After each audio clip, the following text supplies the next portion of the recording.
Hello friends, welcome once again to Rick's Garage. I have a Ford pickup in the garage today. The owner complains that when he steps on the brakes he gets a thumping or a pulsation. You've probably all experienced this at one time or another. It's due to a warped rotor. I've actually driven this vehicle and I've rode as a passenger in this vehicle, and it seemed to me that the problem was more pronounced sitting in the passenger side.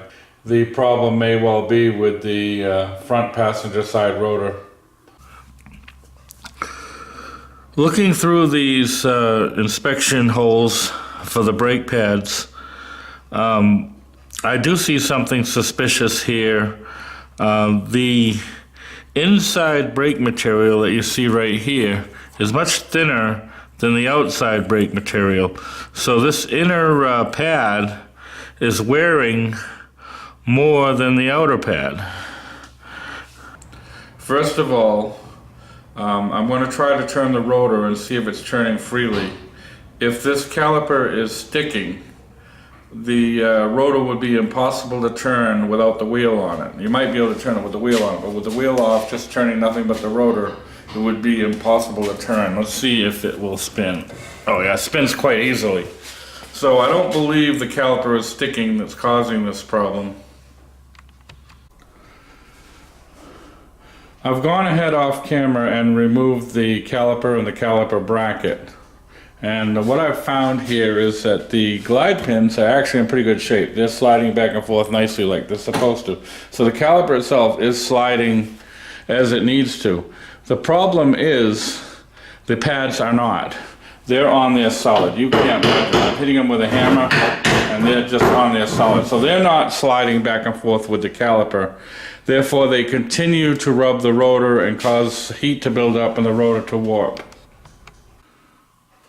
I've got the caliper bracket clamped in my vise. I've already cleaned out the old grease in the slide pins right here, and I've put in fresh grease.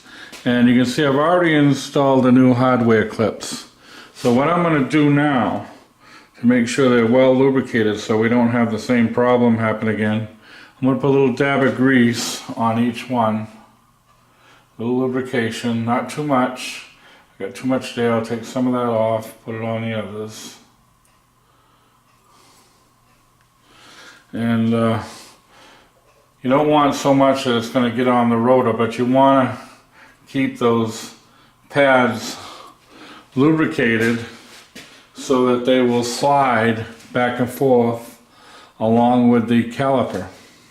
Okay, I'm ready to install the pads. I don't know how well you can see this, I don't know how well I'm focused in here, but sometimes these the backing to these pads have little burrs or slag from when they were made. That kind of prevents them from sliding easily on the bracket. So take and just very lightly grind any burrs off of the ends of these. That would help them slide back and forth better. You certainly don't want to force them on because they need to move. Alright, the pads have been installed in the bracket. The bracket's been well lubricated, the pads have been lubricated. You can see they slide back and forth quite easily. And we're ready to install this bracket back on the vehicle.